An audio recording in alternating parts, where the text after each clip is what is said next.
Mon frère et soeur, merci de nous recevoir chez vous. Les propos du ministre nigérien des Affaires étrangères sur la levée non probable des sanctions de la CEDEAO sur le Niger ont fait réagir le Premier ministre de transition Ali Lamine Zen sur l'antenne Hausa de BBC Afrique. Le Premier ministre a dit qu'au contraire, le Niger a satisfait aux exigences de la CEDEAO. C'est plutôt la CEDEAO qui reformule et impose de nouvelles exigences, dont celle qui n'a rien à voir avec la situation actuelle. La traduction de ces propos en français par Mustapha Abdrahman Zongoma. Ce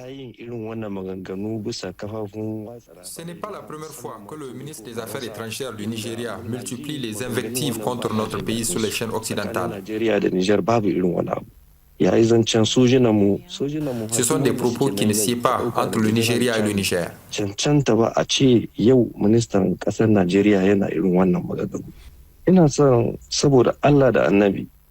J'aimerais, avant qu'on mette en avant la question de la détention de l'ancien président, d'évoquer plutôt la situation que vivent les 26 millions de Nigériens, ainsi que nos frères du Nord Nigeria, à la suite de l'embargo qu'on nous a imposé sans aucune base légale. Ceux qui ont pris cette décision savent pertinemment qu'il n'y a aucune disposition dans les textes de la CEDEAO qui prévoit la fermeture des frontières, l'interdiction de l'importation de médicaments et de vivres, ou encore la coupure de l'énergie électrique. Autant de décisions qui impactent directement les populations pauvres du Nigeria et du Niger. De surcroît, les sanctions prises par la CEDEAO contre le Niger n'ont pas été motivées par la libération du président déchu Bazoum et un exil pour ce dernier dans un pays à l'étranger. Elles ont plutôt été prises à cause du coup d'État opéré par les militaires. Du coup, nous ne comprenons pas ces changements de position avec de nouvelles exigences. À voir de près, il y a des non-dits, notamment des injonctions de pays occidentaux dans la démarche.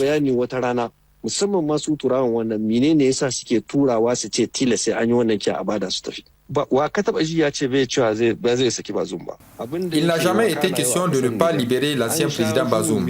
Il y a eu d'autres coups d'État ici au Niger, celui de Djori. Ce dernier a passé 13 ans en détention. Tanja Mamadou, près de 17 mois. Maman Ousmane a également été détenu par les militaires.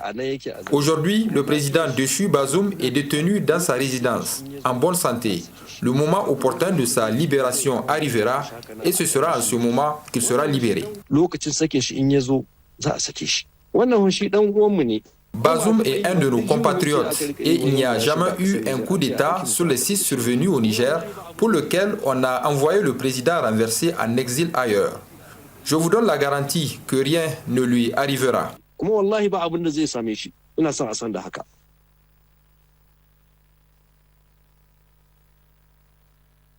La charpente institutionnelle de l'Alliance des États du Sahel se met doucement en place après la rencontre des ministres en charge de l'économie de cet espace.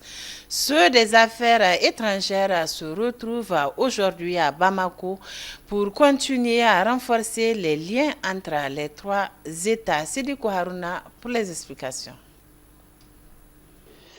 Depuis sa mise en place le 16 septembre 2023 dernier, la charte du Liptako Gourma qui institue l'Alliance des États du Sahel poursuit la mise en place de sa charpente institutionnelle.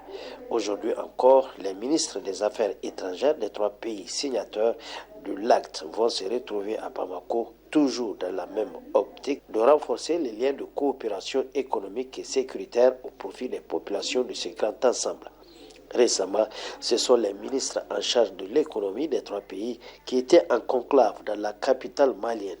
L'objectif, mettre un accent particulier sur l'intégration économique des 3 pays à travers le renforcement de la question sur les échanges économiques, la libre circulation des personnes et des biens et la transformation industrielle.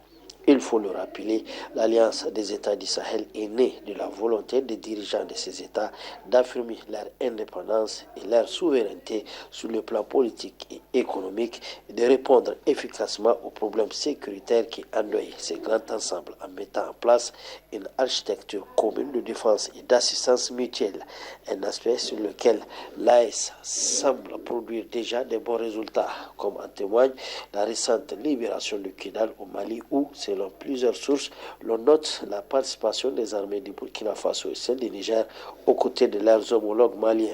Un autre exemple, la bataille de Djibo où l'armée burkinabé a réussi à défaire une attaque terroriste d'ampleur. Si cette armée a joué le plus grand rôle, il n'en demeure pas moins qu'elle a reçu l'appui de ses consorts nigériennes et maliennes dans l'attaque surtout du reliquat terroriste cherchant à s'abriter dans l'un quelconque des États. Un bel exemple, s'il faut le dire, de coopération militaire et sécuritaire que les dirigeants veulent voir évoluer vers d'autres aspects, comme le développement économique, industriel et culturel. Ce qui, du reste, explique cet engagement résolu à parachever la charpente institutionnelle de cette organisation. Institué par décret du 7 mars 2014, le 30 novembre de chaque année est dédié à la Journée nationale de la liberté de la presse afin de promouvoir la liberté de la presse et saluer les efforts déployés par le gouvernement à travers la dépénalisation des délits commis par voie de presse. C'est donc à cette occasion que le collectif des journalistes pour la promotion, la culture de l'excellence et la bonne gouvernance a organisé une conférence placée sous le thème « Quel rôle peut jouer la presse en ligne et audiovisuelle à l'ère de la sauvegarde de la patrie ?» Le compte-rendu avec Boubacar Amadou et Maman Siraj Nassirou. Quel rôle peut jouer la presse en ligne audiovisuel à l'ère de la sauvegarde de la patrie? C'est le thème retenu par le collectif des journalistes pour la promotion de la culture de l'excellence et de la bonne gouvernance pour cette conférence commémorative de la 10e édition de la Journée nationale de la liberté de la presse. Une journée qui donne l'occasion de faire un rétrospectif sur le fonctionnement des médias, publics comme privés, et les conditions de travail des hommes et des femmes qui les animent. C'est une journée qui a été initiée en 2014 pour justement faire la promotion de la liberté de presse, pour également marquer le travail abattu par les hommes et femmes des médias au plan national. Cette journée découle également de la signature de la déclaration de la montagne de table qui a été donc initiée à l'époque par l'ancien président de la République pour justement promouvoir la liberté de presse au Niger. Et la journée de la presse est aussi l'occasion pour faire un peu le bilan des hommes et des femmes des médias, du travail abattu également de ces femmes et hommes des médias. La journée de la presse est aussi l'occasion d'échanger, de discuter sur les véritables problèmes que rencontrent ces hommes et femmes des médias qui sont toujours sur le terrain. Donc en termes cette fois-ci d'avancée depuis... il faut le rappeler, la signature de la convention collective qui a été donc signée en 2011. Occasion saisie par le ministre en charge de la communication de rappeler le rôle déterminant qu'a joué la presse sous toutes ses formes dans ce contexte de sauvegarde de la patrie. En effet, elles ont, avec professionnalisme et dextérité, contribué à la déconstruction du narratif mensonger, des messages de haine, d'intoxication et de désinformation sur le Niger. Elles ont aussi efficacement concouru de par leur mission régalienne à informer, sensibiliser, éduquer et mobiliser les populations nigériennes à soutenir le CNSP et le gouvernement, et cela à travers de nombreux reportages, débats et émissions. Je suis d'ores et déjà persuadé que les panels que vous aurez organisés dans le cadre de cette journée vous amèneront sans nul doute à réfléchir sur les voies et moyens susceptibles de revigorer, de revitaliser et d'impulser une nouvelle dynamique à la presse écrite et à la presse audiovisuelle de notre pays. Le gouvernement attend du collectif des journalistes pour la promotion de la culture de l'excellence et la bonne gouvernance de fortes recommandations dans ce sens. Cette journée commémorative a été l'occasion pour le collectif des journalistes pour la promotion, la culture de l'excellence et la bonne gouvernance de décerner des témoignages de satisfaction à plusieurs personnes pour services rendus à la nation au cours de l'année 2023. Au cours de cette journée, il est prévu des panels sur diverses thématiques qui ont été animés par d'éminents conférenciers. En cette journée nationale de la liberté de la presse du 30 novembre 2023, les hommes et femmes des médias célèbrent l'importance de la presse, l'éthique et la déontologie professionnelle. Les acteurs concernés reviennent sur les conditions dans lesquelles ils exercent leur métier de journalisme, pendant que les promoteurs des médias indépendants, eux, évoquent les conditions financières de leurs entreprises de presse en cette ère de transition. Abdelaziz Mahamadou et Ibrahim Ousmane. La célébration de ce 10e anniversaire de la liberté de presse intervient dans un contexte d'exception avec l'avènement du Conseil national pour la sauvegarde de la patrie au pouvoir. Pour autant, les hommes des médias estiment que l'exercice du métier de journalisme s'exerce en toute liberté au Niger. On peut dire que ça s'exerce en toute liberté, même si il y a des couacs, surtout dans ce contexte différent des autres, parce qu'il ne faut pas le savoir que nous sommes dans un régime d'exception, si on peut l'appeler ainsi. Donc c'est un contexte qui est là et qui est différent des autres contextes. Contrairement à ce que les gens veulent faire croire, que les journalistes sont menacés dans l'exercice de leurs fonctions, il n'en est rien. Voilà, vous et nous, on est sur le terrain en train de faire notre travail comme il se doit. Ici au Niger, on peut dire que ça va. Pour l'instant, ça va en tout cas, mais ce n'est pas ce qu'on veut, hein? Ce n'est pas ce qu'on attend, mais avec le temps, on espère que ça va aller, Inch'Allah. Néanmoins, ces journalistes appellent à une amélioration des conditions de vie des hommes de médias afin qu'ils puissent jouer leur rôle de quatrième pouvoir. La formation, elle est essentielle, c'est vraiment la base. C'est la formation qui aujourd'hui, pour moi, qui pose beaucoup de problèmes. Qu'il faut améliorer, je parlerai surtout de revenus. Les journalistes font beaucoup et en fin de compte, ils ne tirent pas grand profit ou ils gagnent en deçà de leurs efforts et ça, ce n'est pas normal.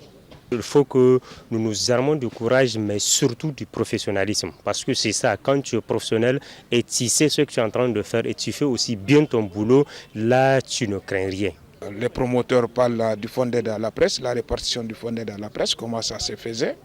Et vous avez encore les journalistes, les hommes des médias qui animent les médias, qui sont dans un calvaire total.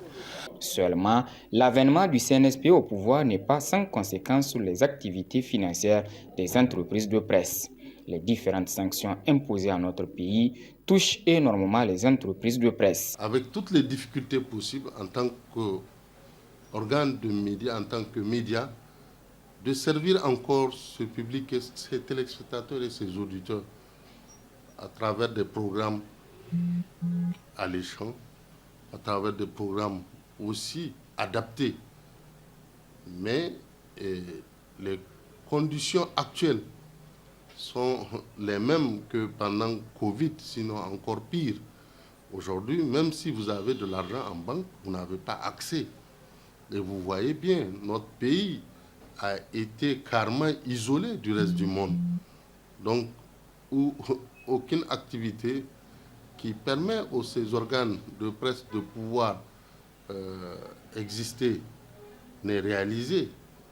Donc, et nous sommes donc encore retombés dans une situation d'extrême précarité. Vraiment, il n'y a plus d'activité de commande de couverture payante, qu'il s'agisse des partenaires, des ONG et associations qui, quelque part, ont vu leur financement suspendu. Tout le monde a été reçu par le Conseil national pour la sauvegarde de la patrie, qui a rencontré toutes les couches socio-professionnelles, les associations de défense des droits de l'homme, les commerçants, les opérateurs économiques. On est en droit de se demander, quand est-ce que aussi les organisations socio-professionnelles des médias vont être reçues par les nouvelles autorités. En cette journée de célébration de la Journée nationale de la liberté de la presse au Niger, la question de survie financière des médias indépendants est toujours d'actualité. Sur la table de discussion mérite d'être posé le débat du rôle que jouent les médias indépendants et l'accompagnement à envisager afin que la liberté de la presse, l'éthique et la déontologie professionnelle résonnent en maître mot chez les hommes et femmes de médias. Le groupe de presse Bonferré honoré à travers le premier prix catégorie télévision décerné à la journaliste reporter Ousseina Hassoumi grâce à la réalisation de son reportage retraçant les difficultés de l'inclusion professionnelle des personnes en situation de handicap. Elle remporte ainsi un ordinateur portable. Achatou Mahamadou pour les détails. Kaltouma est en effet handicapée et agent de l'État depuis 2007. Elle fait partie des 3000 diplômés recrutés à la fonction publique à l'époque du régime du fait président Tanja Mamadou. C'est ce reportage de 6 minutes 11 secondes intitulé « Problématique de l'inclusion professionnelle des personnes en situation de handicap » qui remporte le premier prix catégorie télé suite à l'appel à candidature lancé par la Maison de la Presse dans le cadre de la promotion des droits humains. Pour Ousseina Hassoumi, journaliste au groupe de presse Bonferré, il s'agit à travers le traitement de ce sujet d'atteindre un certain nombre d'objectifs. J'ai choisi ce sujet parce que les personnes handicapées sont des personnes vulnérables et il y a plusieurs personnes qui culpabilisent ces personnes. Elles ne sont pas responsables de leur situation. Leurs droits sont bafoués. En faveur de cette convention-là, il y avait des mesures qui avaient été adoptées, parmi lesquelles le recrutement des personnes handicapées à la fonction publique qui instituait un quota de 5% pour tout recrutement de 20 personnes dans les établissements publics ou privés. La joie est immense chez la récipiendaire qui dédie le prix à ses supérieurs hiérarchiques. Je suis contente d'avoir remporté le premier prix catégorie télé. Je suis fière d'avoir remporté ce prix. Je ne sais pas comment exprimer ma joie. Et je dédie ce travail, ce prix-là à mes supérieurs hiérarchiques parce que c'est eux qui m'ont épaulé, c'est eux qui m'ont guidé à tourner ce reportage-là jusqu'à remporter ce prix. La remise des prix aux différents lauréats de la presse écrite, audiovisuelle, radio et presse en ligne pour la promotion des droits humains intervient avec la commémoration de la Journée nationale dédiée à la presse, édition 2023. Cérémonie de remise de témoignages de satisfaction au chef sortant du bureau de moyens de transport de Niamey à Soniloga, le colonel Ali Hamani Hassan, promu à la tête de la direction régionale des douanes Niamey-Tilaberi. Le compte rendu avec Youssouf Haïdara et Ablaye Seydou. Après un service bien rendu, vient toujours une reconnaissance bien méritée, a-t-on coutume de dire. C'est à cette réalité que se sont pliés le ministère des Transports et de l'Équipement, associé à Soniloga, pour rendre hommage au chef sortant du bureau des moyens de transport au guichet unique de l'automobile de Niamey. Il s'agit de l'inspecteur principal de la douane, le colonel Ali Hamani Hassan, un homme engagé pour la quête d'une administration publique digne de son nom, cite le directeur général adjoint de Soniloga. Le colonel Ali Hamani Hassan a été bien plus qu'un chef de bureau. Il a indéniablement été l'un des moteurs de notre succès au guichet unique automobile du Niger. Sa vision exceptionnelle, sa compréhension du sens et de l'importance du partenariat public-privé pour le Niger et sa maîtrise des textes douaniers ont été des atouts précieux dans la réussite de la mise en œuvre de la convention de partenariat public-privé entre l'État du Niger et Soniloga. Cette attitude responsable du colonel Ali Hamani Hassan confirme l'idée selon laquelle la valeur des textes dépend de celle des hommes chargés de les appliquer. Sous sa direction au bureau moyen de transport, les recettes douanières ont atteint des sommets exceptionnels, dépassant fréquemment un taux mensuel de réalisation de plus de 100%. Elle a aussi et surtout efficacement lutté contre la fraude dans toutes ses formes. Après l'allocution du directeur général adjoint de Sony Loga, le ministre des Transports et de l'Équipement, le colonel Salissou Maman Salissou, a remis officiellement, au nom des autorités et de la Guyane, un témoignage officiel de reconnaissance à l'inspecteur principal des douanes, Ali Hamani Hassan.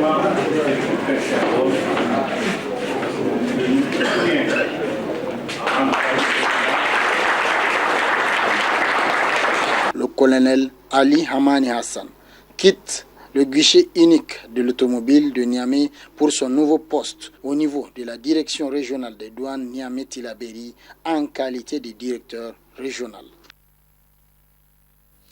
Dans le cadre de la célébration de la Journée internationale de lutte contre le sida, le ministre de la Santé publique et des Affaires sociales, en procédant au lancement officiel des activités prévues, a saisi l'occasion pour dresser ainsi la statistique. Les détails avec Samira Issa Ali Maïga et Ibrahim Idi.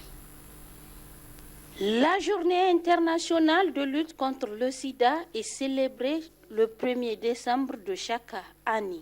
Quelques heures avant l'édition 2023, le ministre de la Santé publique, de la Population et des Affaires sociales dresse les statistiques. 1,3 million de personnes sont infectées et 630 000 personnes décèdent de maladies liées au sida dans le monde. Au Niger, bien que l'épidémie du VIH soit de basse prévalence 0,4% dans la population générale de 15 à 49 ans, elle reste néanmoins élevée chez les professionnels de sexe 9,6%, les populations carcérales 1%, les réfugiés et les migrants 0,7% et les jeunes adolescents 0,8%, selon l'enquête de la surveillance de seconde génération 2019. Les personnes vivant avec le VIH sont estimées à 33 854 selon le Spectrum 2022. Cette année, le thème retenu est « Laisser le leadership à la communauté », d'où l'appel à l'action du ministre pour sensibiliser et soutenir les communautés dans leur rôle de leadership. Mettre les communautés au cœur de tous les plans et programmes de lutte contre le VIH. Financer de manière complète et fiable les activités communautaires, ne pas mettre fin au sida coûte plus cher que d'y mettre fin. Éliminer les obstacles liés au rôle de leadership pour faciliter le rôle des communautés dans les prestations de services de lutte contre le VIH, garantir l'espace de la société civile et protéger les droits humains sans exception, y compris les communautés marginalisées, et faire avancer la riposte au VIH. La célébration de l'édition 2023 annonce une bonne nouvelle avec une nette régression des cas du sida et une amélioration de la prise en charge. Cependant, le cap doit être maintenu sur la sensibilisation.